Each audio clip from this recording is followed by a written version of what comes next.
In this video, I will be changing the indoor blower capacitor and testing the TD of this unit.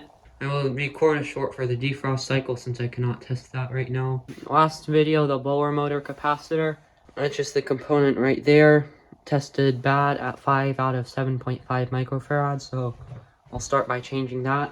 For some reason, the blower motor is running overcurrent, so I'll go ahead and test that again with the new capacitor. The capacitor is tightened, and I'll jump out G to R to turn the blower motor on.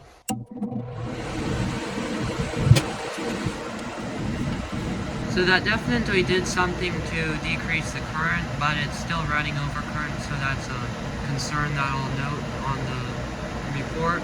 But with the new blower capacitor, it's running well. And I'll go ahead and test the TD.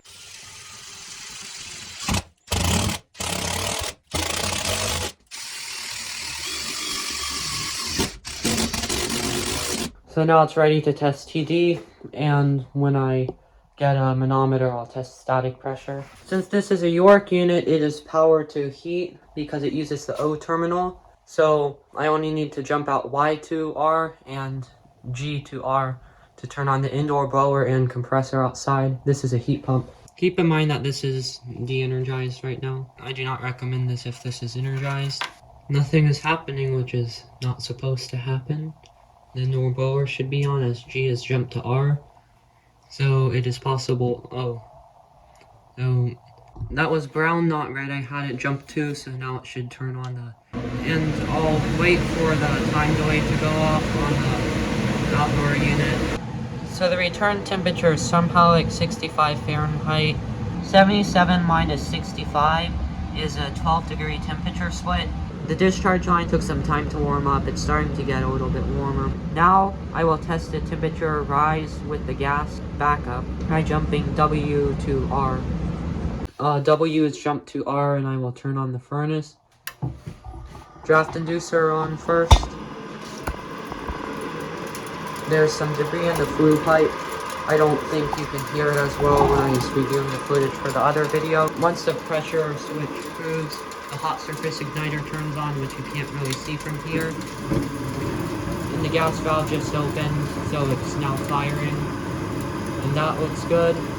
I will make a note that there's some stuff in the fluid pipe, and since I am already up here, I can go ahead and just tap stuff out. I will wait a little bit for the heat exchanger to warm up, and then see how much the temperature rises, and see if it is within the manual spec. So 98 minus 65 is 33, so that is within the 30 to 60 Fahrenheit temperature rise.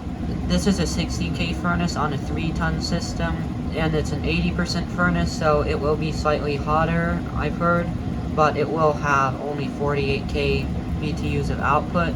To me, the job is never done until everything is complete, so I'm gonna go the extra step and cover my holes, which is something that I'm sure not everybody does.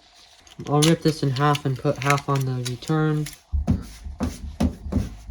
and I'll put the other half on the supply. There is a bunch of trash on the ground, which I would normally clean up, since I like my workplace to look nice, but there's just so much that I need to take a whole bucket up here. So I took off this pipe. There's definitely a good amount of stuff that came out.